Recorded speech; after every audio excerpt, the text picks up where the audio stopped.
है ना। नाम क्या आपका दीदी?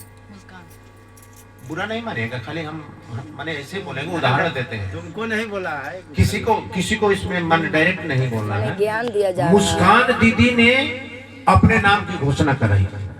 रीता, सीता, गीता, विनोद, प्रमोद, रामराज इत्यादि किसी का अन्य का ले लीजिए, उन्होंने अपने नामों की घोषणा कराई। क्या घोषणा हुआ कि मुस्कान के शुभ नामों की सूचना महादेव के अंतरिक्ष साम्राज्य में दर्ज, यही ना बोला जाता है।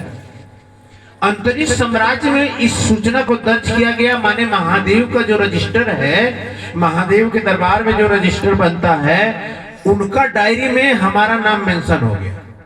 यानी प्रधानमंत्री या राष्ट्रपति का जो डायरी है, राष्ट्रपति हमको नहीं जानते हैं लेकिन हम राष्ट्रपति को जानते हैं। लेकिन जिस दिन से राष्ट्रपति के कागज में हमारा भी नाम लिख जाएगा तो कभी ना कभी पन्ना उल्टेगा तो आएगा ना, सही बात है ना। तो यही अंतर होता है शिष्य परिवार में, शिव चर्चा में और महादेव की पूजा अर्चन करने में। बहुत लोग ये प्रश्न करते हैं, आप लोगों से भी करते होंगे कि महादेव तो सदियों सदियों से, हजारों लाखों वर्षों से महादेव सब पर दया करते हैं, लेकिन ये शिव चर्चा क्या है जो हरिद्रानंद भैया ने बोला कि आप गुरु बना करके इनको अपने जीवन में अवतरित करिए, अपने जीवन में अपनाइए। तो अंतर है, यही अंतर है। अंतर है कि इसमें डायरेक्ट हम महादेव से इन्वॉल्व हो जाते हैं, डायरेक्ट महादेव के पास में मेरी हाजिरी जाती है। और ऐसे इनडायरेक्ट, दोनों में यही फर्क है। दयावान दोनों रूपों में है, दोनों रूपों में वो दयावान करते हैं, प्रतिफल दया करते हैं, प्रतिफल आशीर्वाद देते हैं। लेकिन फर्क क्या है, आप किसी स्कूल में जाएंगे तो पहले प्रिंसिपल से भेंट करने के लिए आप उसके चपरासी से बात करेंगे, तब वो आपको एड्रेस बताएगा फलाना जगह ऑफिस। और आप डायरेक्ट इतना पावर ले लीजिए कि आप डायरेक्ट ऑफिसर के पास में चले जाइए। दोनों में फर्क हुआ कि नहीं हुआ? अपनी बात पहुंचाने का, अपना दर्द पहुंचाने का। तो जिस दिन से आप अपने नामों की घोषणा कराई, उस दिन से ये 3 सूत्र आपके जीवन का अनमोल रत्न बन जाता है, अनमोल धरोहर बन जाती है।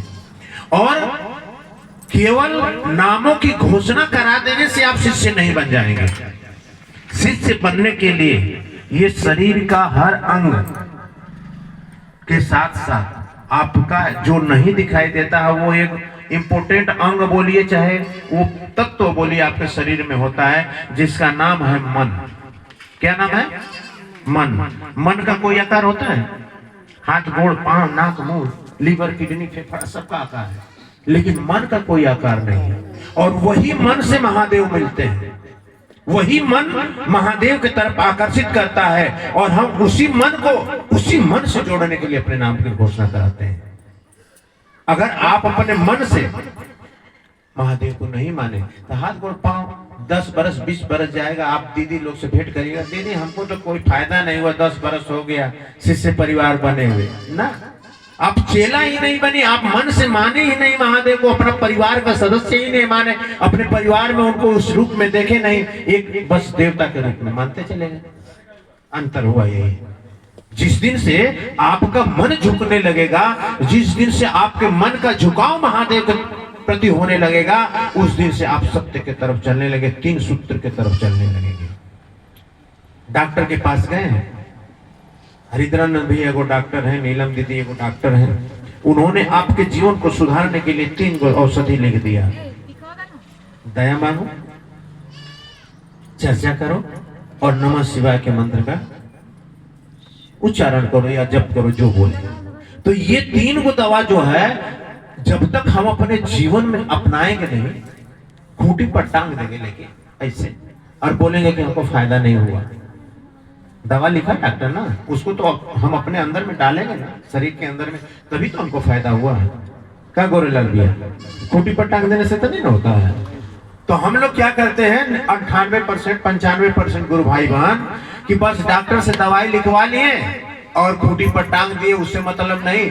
जो छल मेरे अंदर में वो बरकरार है, मेरे अंदर में जो अहंकार है वो बरकरार है, मेरे अंदर में सास ननद का जो झगड़ा है बरकरार है, मेरे अंदर में सास पतोह का झगड़ा बरकरार है, मेरे अंदर में पास पड़ोस का झगड़ा बरकरार है, मेरे अंदर में भाई भाई का प्यार न मिलने के लिए मार झगड़ा बरकरार है, और हम बोलते हैं हम शिष्य परिवार बन गए। आपका मन नहीं झूठा। एक ताला की चाबी एक ही होती है, मीन्स अर्थ उसका हुआ इसी चाबी को ऐंठ दीजिए